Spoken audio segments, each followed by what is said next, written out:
Mga katropa, exciting dito!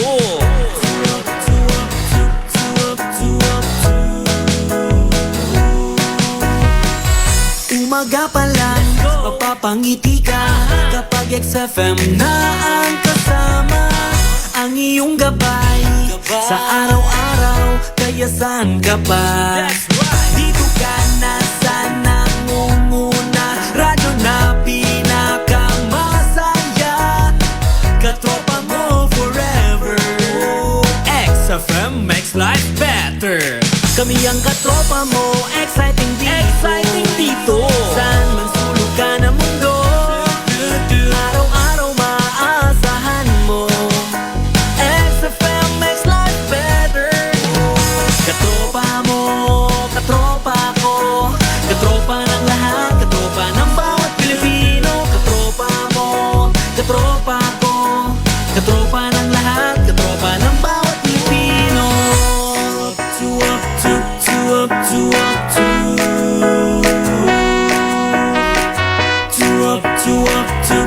Up to. Exciting! Exciting time, mga katropa, 7 minuto makalipas ang alas 6 ng umaga. Ito ang tunay na pagbabalita sa radyo. Anuman ang kaganapan, anuman ang pangyayari sa inyong kapaligiran, kompleto, detalyado, mapapakinggan sa Express Balita. Nasa loob ka man o labas ng Pilipinas, hindi kayo mapag-iiwanan. Anuman ang mga balita sa loob at labas ng bansa, inyong malalaman dito lamang sa XFM Network Philippines. Express Balita sa umaga.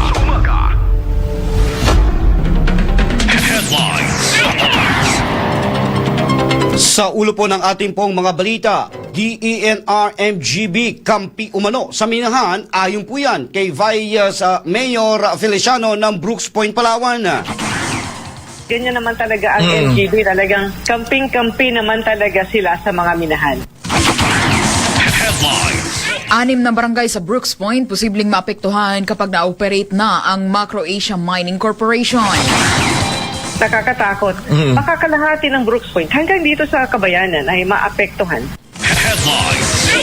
Samantala, El Nido PNP patuloy ang investigasyon sa umunay pang-aabuso sa hayop. Aroy, ay tumak mo sa bigla. Hubot-hubad. Oo. Naiwan doon yung show, yung grip, daw sinilas, bagusin. Sa balitang regional, 29 arestado sa shooting raid sa Albay. Sa atin naman po nga balitang national, Secretary Dizon lilibot di mano sa Visayas at Mindanao sa pagpapatuloy ng investigasyon ng DPWH sa palyadong infra projects.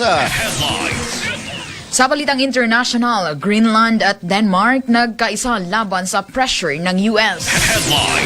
At sa atin naman po ang balitang showbiz, Gretchen Barreto wala nang balak na bumalik sa showbiz.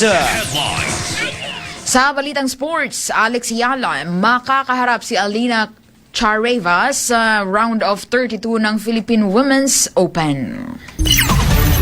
Mabilisan man ang takbo ng bawat minuto, mabilisan man ang takbo ng bawat segundo, hindi kayo mapag-iiwanan ng mga balita. Dahil sa bawat sandali ay nandito kami. Para sa inyo mga katropa, XFM. Isang karangalan na kayo ay pagsilbihan mga katropa. Mula sa 104.7 XFM Broadcast Center, Palawan. Narito na ang maiinit na balita mula sa labas at loob ng bansa.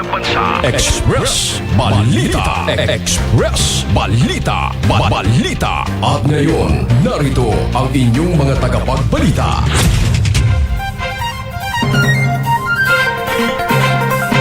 Magandang umaga Pilipinas. Magandang umaga lalawigan ng Palawan. Magandang umaga lungsod ng Puerto Princesa. Ngayon po ay araw ng Lunes sa ika-26 sa buwan ng Enero taong 2026. Ito ang Express Balita sa Umaga. Tayo ay live mula dito sa XFM Broadcast Center, Puerto Princesa City. Nasa bayan din pong napapakinggan sa 14 na mga relay station sa buong lalawigan ng Palawan. Kami rin ay napapakinggan saan mang bahagi ng mundo sa pamamagitan ng XFM radio apps sa inyong mga Android phone. Live din tayo napapanood sa 104.7 XFM Palawan Facebook page. Mga katropa, kami po ang inyo magiging tagapagbalita ngayong umaga. Ako po si Katropang Alizon Salvatus. At ako naman si Katropang Jamaica Sarad. Dako na po tayo sa detalye ng ating pong mga balita. Sa balitang lokal, tahasang sinabi ni Brooks Point, Palawan Vice Mayor Attorney Mary Jane Feliciano na kampi umano ang Department of Environment and Natural Resources, Mines and Geoscience Bureau sa mga proyektong pagmimina. Ito ay kaugnay sa naging desisyon na payagan ang Macro Asia Mining Corporation ay pagpatuloy ang Infanta Nickel Project sa bayan ng Brooks Point, Palawan.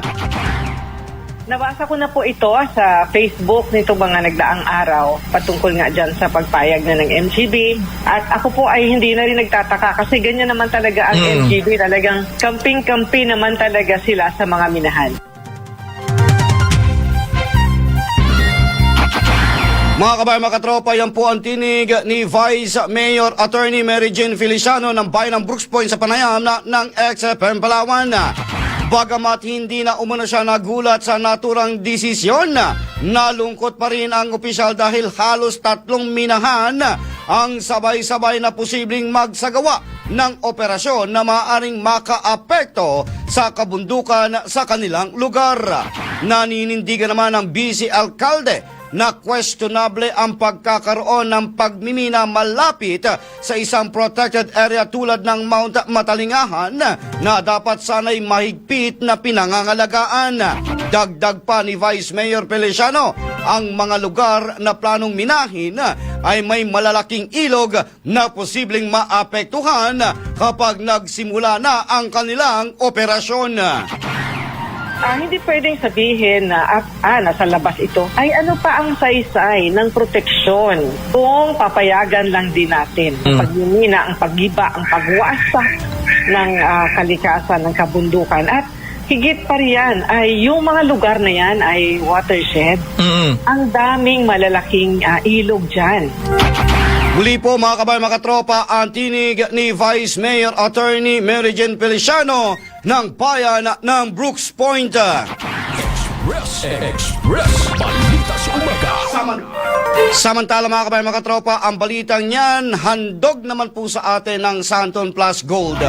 Ito po ay marami na pong natulungan na gumaling sa iba't ibang karamdaman. Dahil po yan sa kanya pong mabibisang sangkap, gaya po ng mangustina, ampalaya, malunggay, garlic at spirulina. Kaya katropa, subukan mo na rin ang pag-inom ng Santon Plus Gold. Mabibili ito sa lahat ng mga butika dito sa lungsod ng Puerto Princesa at sa lalawigan ng Palawan.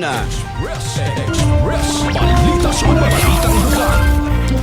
Samantala, posibleng umabot sa 5 hanggang 6 na barangay sa bayan ng Brooks Point, Palawan ang maapektuhan sakaling masira ang watershed kapag nagsimula na ang operasyon ng Macro Asia Mining Corporation sa kanilang munisipyo. 6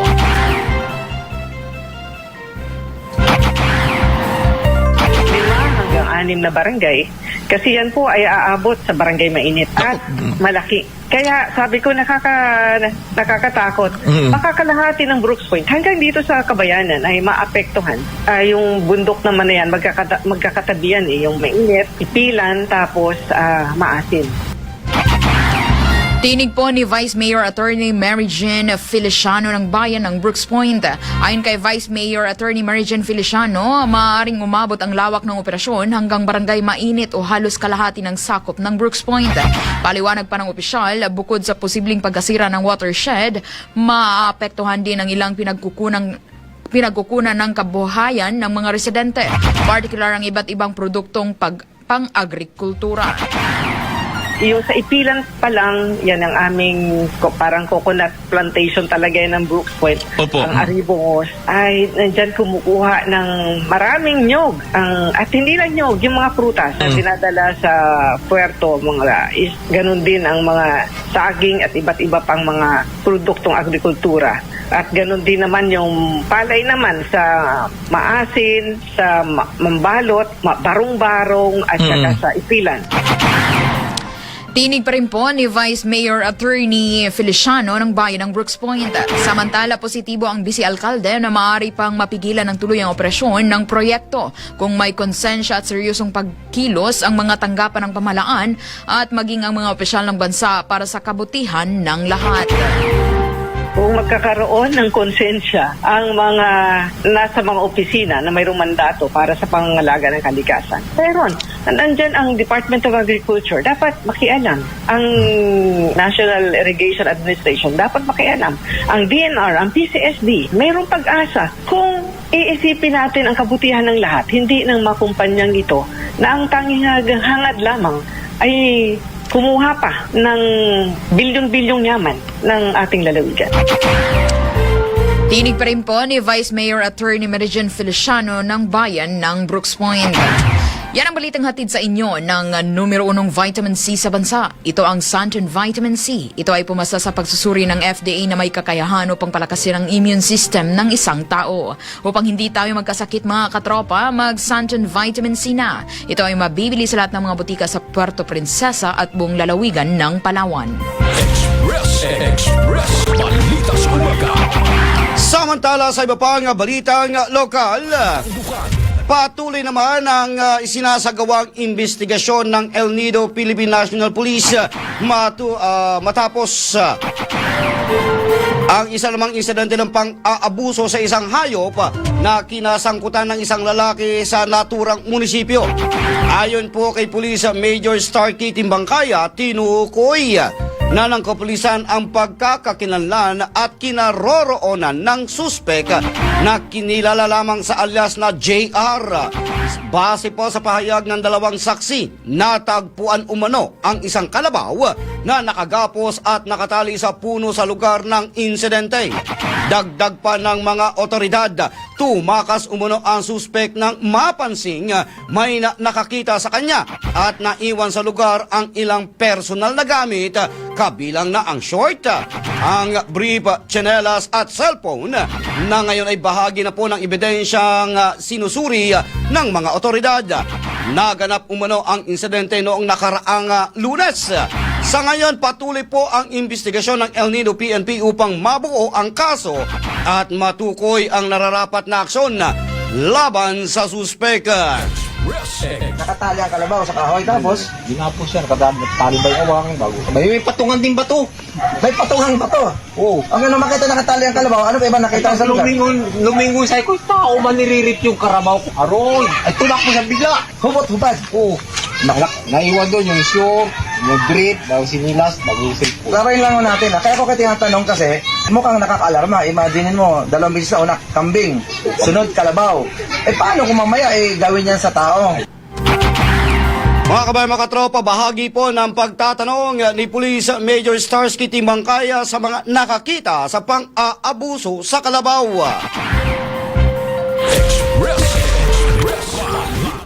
Samantala mga kabayan, mga katropa, ang balitang inyo pong napakinggan, handog naman po sa ngayon ng Vision X Plus.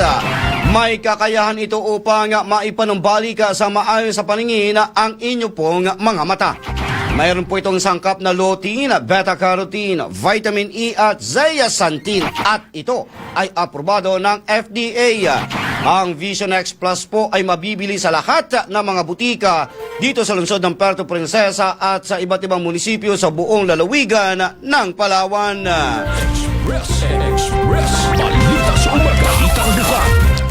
Samantala, pagpapatupad ng waste segregation sa Quezon, Palawan, isa sa katuparan na.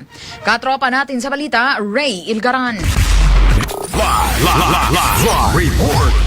Posibleng may isa sa katuparan ng pagpapatupad ng Waste Segregation Management sa Quezon, Palawan. Ito'y matapos na inanunsyo sa naging flag raising ceremony ng LGU kamakailan na kung saan ay nagbigay ng paalala sa buong Quezonian sa posibleng nitong pagpapatupad at ang sinumang lalabag ay papatawa ng kakulang multa. Kaugnay nito, inaasahan namang pinag-aaralan na o nire-remesa ng Metro ang ordinansang ipapatupad at isasalang sa plenaryo ng Konseho para sa masusing pagsisiyasat at sa posibleng pagsasakatuparan. Yan ang balita atin sa inyo ng Santong Plus Gold na marami nang nagpapatunay na nakatulong ito sa kanilang karamdaman. Kaya subukan mo na rin ang Santong Plus Gold. Mabibili ito sa lahat ng mga butika malapit sa inyong mga lugar nationwide para sa kakaisang Pilipino sa Pilipinas. Mula rito sa 93.6 Quezon, Palawan, Rail Garat XFM News. Balita sa umaga. Samantala mga kabayan mga tropa, illegal na sigarilyo nasabat naman ng mga otoridad sa bayan ng Rojas sa suspek arestado. Katropa natin sa balita, Belia Mucha. Report.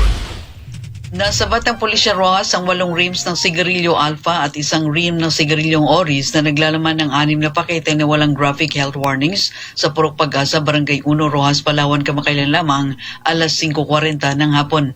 Sa ulat ng pulisya, pinangunahan ang isinagawang search warrant operation ni Police Captain Marvin Herrera, officer in charge ng Rojas Municipal Police Station, kasama ang Department of Environment and Natural Resources o DENR, Provincial Intelligence Unit at 2nd Palawan Provincial Mobile Force Company. Ang suspect ay may search warrant na permado at pinalabas na Executive Judge Ana Lea Johnson Mendoza. Naharap ang suspect sa kasong paglabag ng RA 10643 at kasalukuyang nasa kustodiya ng Rojas Municipal Police Station para sa tamang disposisyon habang puspusan ang kampanya ng lokal na pulisya ng nasabing bayan laban sa mga iligal na kontrabando. At yan ang balita sa inyo ng Santol Plus Coffee Mix na kapag kape ka na, kinagamot ka pa. Mabibili ito sa lahat ng mga butika nationwide. Para sa nagkakaisang Pilipino sa Pilipinas, mula rito sa 91.5 XFM El Nido, Belia Mucha, XFM News. Balita sa umaga. Samantala, isang motorista sa Rizal na disgrasya. Motorsiklo iniwan sa gilid ng daan at naglakad pa uwi. Katropa natin sa balita, Dennis Chua. Report. Nagdulot ng pangamba sa mga barangay responder ng Ransang sa bayan ng Rizal, Palawan itong araw ng Biyernes, January 24, 2026 matapos na merong isang motorsiklo ang inireport na nadisgrasya na nasa masukal na gilid ng kalsada ngunit wala namang driver na nakandusay sa gilid nito. Ayon sa ibinahagi impormasyon ni Kagawad Joey Luloy Himaya, nadisgrasya umano talaga ang driver ng motor sa kahabaan ng nasabing barangay at pagkatapos ay iniwan lamang ito ang kanyang motorsiklo sa tabing daan. Una ay nagtaka rin umano sila dahil na rin sa may palatandaan ng motorsiklo na nadisgrasya dulot ng basag ang headlight nito. Kaugnay ito ay kinumpirma naman ng isa sa mga residente sa lugar na ang motor ay pagmamayari ng kanilang kamag-anak. Samantala, paalala naman ang nasabing tanggapan na maging maingat sa pagmamaneho ng motor, lalo na sa mga 10 oras ng gabi upang maiwasan ang mga aksidente.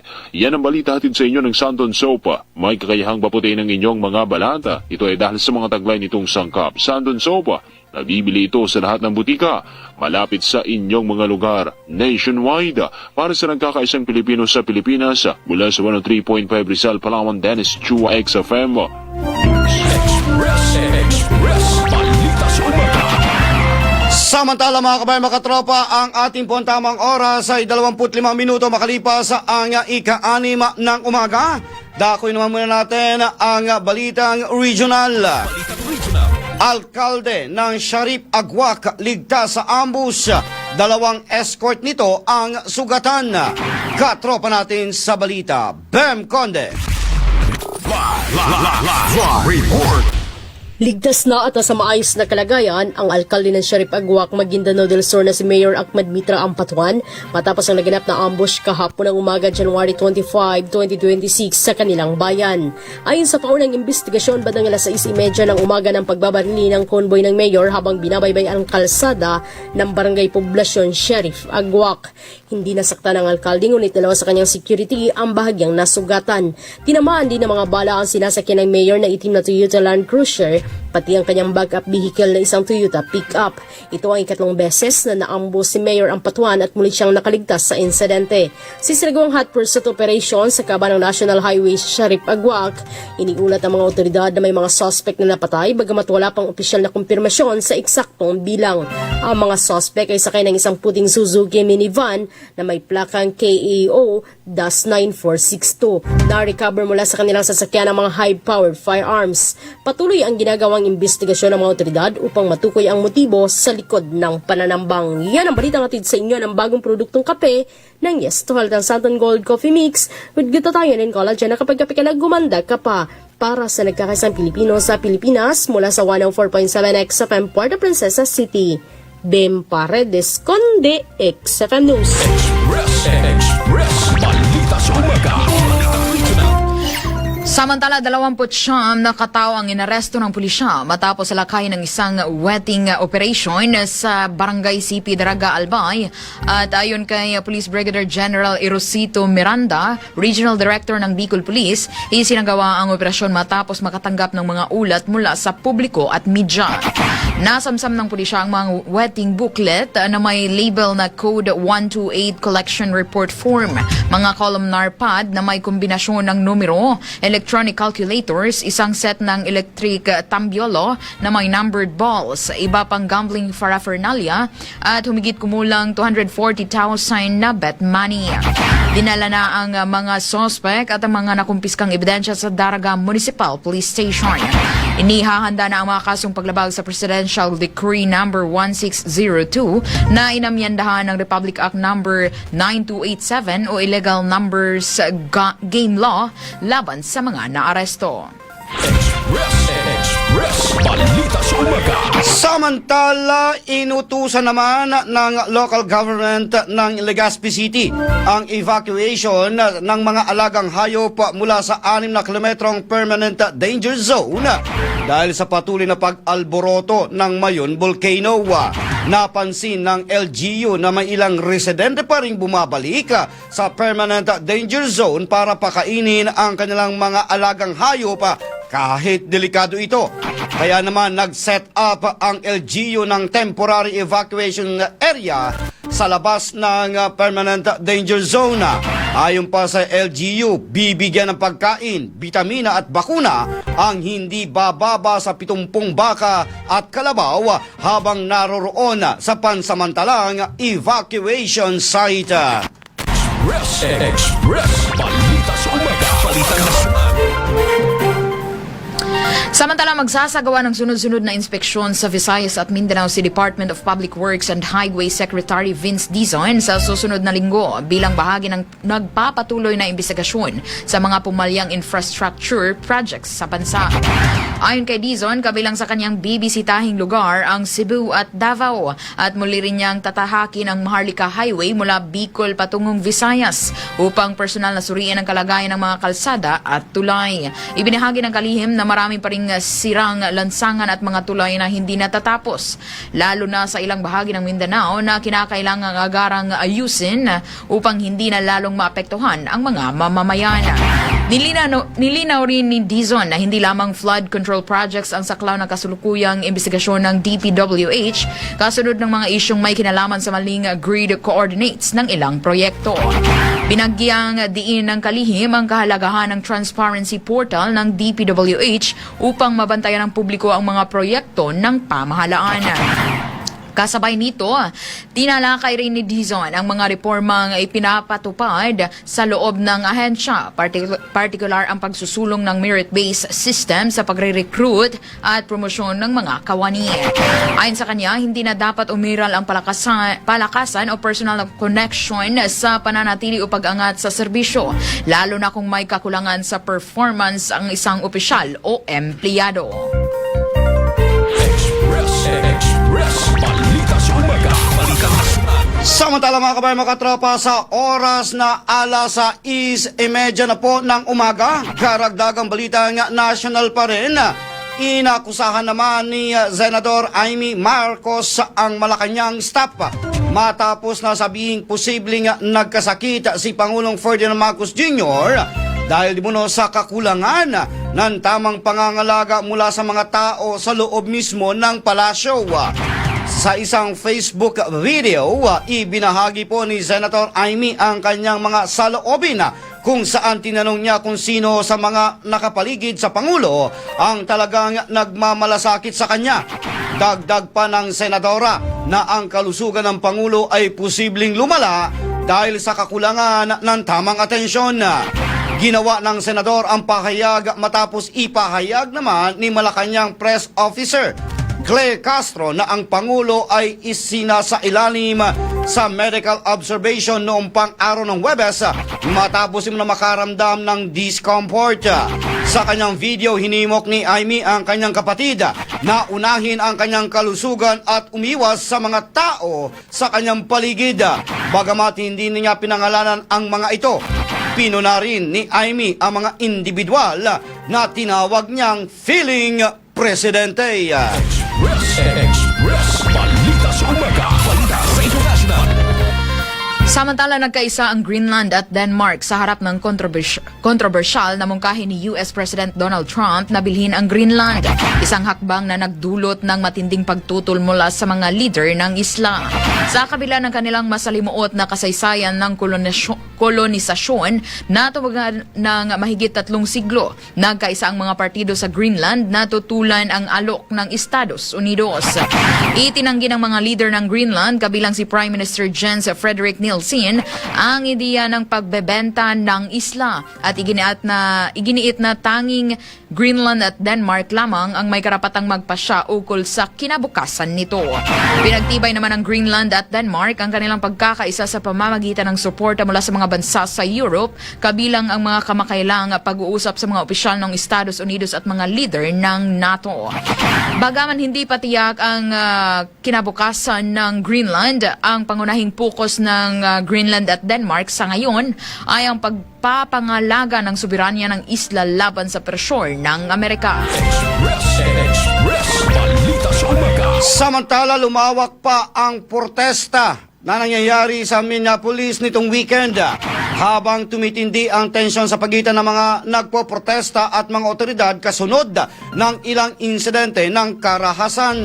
Noong Miyerkules, isang federal law enforcement officer ang nakabaril ng isang lalaki na tumakas umano mula sa isang traffic stop at di umunay umatake sa opisyal kasama ang 2 iba pa. Pagkatapos nung araw naman ng Sabado, isang lalaki naman ang napatay sa isang engkwentro sa mga federal agents na nagdagdag ng galit sa publiko. Napag-alaman na ang insidente ay kasunod noong Enero 7 kung saan napatay ang isang 37 anyos na ina na si Renee Good na napatay din ng membro ng US Immigration and Customs Enforcement. Kinondi na naman ni Minneapolis Mayor Jacob Frey si US President Donald Trump at ang administrasyon nito sa kanilang paghawak sa sitwasyon. Ani ni Frey, ilan pa ba raw ang mga residente nito at ilang pang Amerikano ang kailangang mamatay o masaktan ng gusto bago matapos ang operasyon ng ICE. Inakusahan din ni Frey si US Vice President J.D. Vance na bumisita sa lungsod dahil sa hindi paggawa ng paraan para mapahupa ang nasabing tensyon. Express Balita sa Umaga. Alas 6:34 na po ng umaga mga kabayan, mga katropa. XFM Weather Update. Weather Update. Dakoy muna natin ang DOST Pag-asa para sa magiging taya ng panahon ngayon pong araw ng Lunes. Makakasama natin si Sir Alzar Aurelio. Magandang umaga sa ating lahat. Narito ang ating weather update sa araw ng Lunes, January 26, 2026. Sa lukuyan, nakatransfer tayo ng maulan na panahon sa malaking bahagi ng Visayas at ganoon din sa northern at eastern section ng Mindanao dulot ng shear line. At sa dahil sa shear line, para sa mga kababayan po natin, mag-ingat po tayo dahil maranasan po natin ngayong araw ng paminsan-minsan malakas na pag-ulan. Samantala, itong malakas na amihan ay dahil sa malakas na amihan, nakakaranas po tayo ng malamig na panahon sa malaking bahagi ng ating bansa tulad sa Luzon at sa Visayas. Sa kasalukuyan ay wala po tayong namomonitor na panibagong LPA, Low Pressure Area o Bagyo sa loob ng ating Philippine Area of Responsibility at ganoon din po sa labas nito.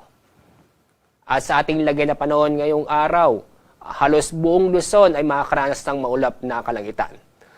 Ang katamtaman hanggang sa kuminsan ay malalakas sa pag-ulan ang mararanasan sa lalawigan ng Sorsogon at Masbate. Mahihinang pag-ulan naman ang mararanasan ngayong araw sa malaking bahagi ng Cordillera, Cagayan Valley, Aurora, Quezon, at ganoon din sa lalawigan ng Occidental Mindoro at Marinduque. Samantala, itong lalabing bahagi ng Luzon kasama ang Metro Manila ay magiging bahagyang maulap hanggang sa maulap ang kalangitan. At masisilayan po natin si Haring Araw. Pero may tsansa pa rin ng mga sandaling mahihinang pag-ulan. Ang agwat ng temperatura sa Metro Manila ay aabot ng 20. Ang mababang temperatura sa 20 at aabot ng 29 degrees Celsius. Sa Baguio, ang pinakamababang temperatura ngayong araw ay aabot ng 12 degrees Celsius. Sa Lawag, aabot ng 19 degrees Celsius. Sa Tuguegarao, nasa 20 degrees Celsius. Dako tayo sa nalabing bahagi ng ating bansa. Buong Visayas, asahan po natin ngayong araw ang maulap na kalangitan. Asahan ang mga katamtaman hanggang sa kuminsan ay may malalakas na pag-ulan sa Eastern Visayas at sa Central Visayas. Mahinang pag-ulan naman ang maranasan sa lalabing bahagi ng Visayas. Sa mga kababayan po natin sa Northern Mindanao, Davao Region at Caraga, makakaranas po tayo ng maulap na kalangitan na may mga kalat-kalat na pag-ulan at isolated thunderstorm. Ang mga pag-ulan nito ay maaari pong katamtaman hanggang sa kuminsan ay malalakas na pag-ulan. Sa lalabing bahagi ng Mindanao, inyong mapapansin, bahagyang maulap hanggang sa maulap ang kalangitan. Masisilayan po si Haring Araw, pero may tsansa pa rin ng mga isolated na mga pag-ulan dulot ng thunderstorm. At dahil sa epekto o itong patuloy na shear line na nakaka-apekto sa silangang bahagi ng Visayas at Mindanao, may inaasahan tayo na malalakas na pag-ulan ng kung saan ang dami ng ulan aabot ng 50 hanggang 100 millimeters sa loob ng isang araw. Ibig sabihin ito, malataas ang tsansa na magkaroon ng pagbaha o pagguho ng lupa sa mga lalawigan ng Northern Samar, Eastern Samar, Southern Leyte, Dinagat Island at Surigao del Norte. Sa mga nabanggit mong lugar, mag-ingat po tayo at alamin po ang ligtas na lugar dahil itong mga pag-uulan ay may posibleng magdulot ng pagbaha nga po o pagguho ng lupa. Dahil sa epekto ng amihan, may inaasahan pa rin tayong matataas ang alon sa eastern seaboard ng Northern Samar at Eastern Samar. Kaya sa mga kababayan po natin na may planong pumalaot ngayong araw, ipagpaliban at hintayin pong humina ang amihan dahil itong alon nito ay aabot halos 5 metro. At sa inaasahan po natin yung weather system na ito, itong shear line at amihan ay magtatagal po sa susunod na 4 hanggang 5 araw. Itong shear line ay patuloy na makaka-apekto sa malaking bahagi ng Visayas at Mindanao. At dahil dito, inaasahan pa rin natin ang mga katamtaman hanggang sa kuminsan ay malalakas na pag-ulan sa Eastern Visayas, sa Central Visayas, Caraga, Davao Region, kasama rin ang Sorsogon, Camiguin at Misamis Oriental. At sa mga kababayan po natin, itong sa mga nabanggit na lugar ay patuloy pa rin tayong mag-ingat dahil sa itong patuloy na pag-ulan dulot ng shear line ay at mataas ang tsansa na magkaroon ng pagbaha o pagguho ng lupa. Sa mga susunod na araw nito o sa loob ng araw nito, mula Martes hanggang Biyernes, wala po tayong inaasahang mabubuong low pressure area o bagyo sa loob ng ating Philippine Area of Responsibility. Ang araw lulubog sa ganap na 5:52 ng hapon. Yan po ang ating weather update sa araw na ito. Mula sa Pag-asa, ako po si Alzar D. Aurelio.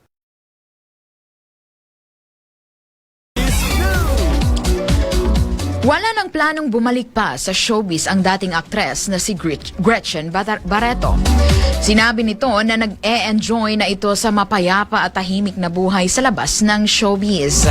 Mas malayo anya sa stress at problema ngayon kumpara noong ito ay nasa showbiz.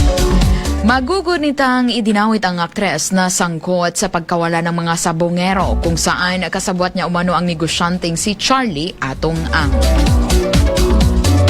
Balitang Sports. Samantala mga kabayan, mga tropa, sa atin naman pong balitang pampalakasan, haharapin ng Filipino tennis star na si Alex Iyala ang Russian na si Alina Charaeva sa round of 32 ng Philippine Women's Open na ginaganap sa Rizal Memorial Tennis Center. Si Iyala po ay naka-schedule bilang number 2 seed sa makasaysayang WTA 125 ay maghahanap ng pagkakataon na maibsan ang isang naunang pagkatalo kay Charaeva na tinalo siya 6 na taon na ang nakalilipas. Si Charaeva na kasalukuyang bilang nasa world number 163 ay tinalo si Iyala noong pong taong 2020 sa isang International Tennis Federation sa bansang Spain sa score na 3-6, 3-6. Ngunit marami na po ang nagbago simula noon. Si Iyala na ngayon ay nasa top 49 ng WTA players at mayroon ding isang WTA title at maraming Grand Slam main draw appearances. Ang mananalo sa naturang laban ay makakaharap ang magwawagi sa pagitan naman ng Japanese na si Naoya Hibino at Jimeno Sakastume. Balita sa umaga. Alas 6:42 na po ng umaga mga kababayan, mga katropa. At inyo na pong narinig ang mga balita nga nakalap ng buong persa ng XFM Network Philippines. Live mula dito sa XFM Broadcast Center, Puerto Princesa City. Nasa bayan din pong napapakinggan sa 14 na mga relay station sa buong lalawigan ng Palawan. Napapakinggan rin saan mang sulok ng mundo sa pamamagitan ng XFM radio apps sa inyong mga Android phone. At live din tayong napapanood sa 104.7 XFM Palawan Facebook page. Para po sa nagkakaisang Pilipino para sa Pilipinas, kami po ang inyong naging tagapagbalita ngayong umaga. Ako po si Katropang Alizon Salvatus. At ako naman po si Katropang Jamaica Sarad. Mga katropa, maraming salamat po at magandang umaga na, Pilipinas! Express. Balita sa umaga.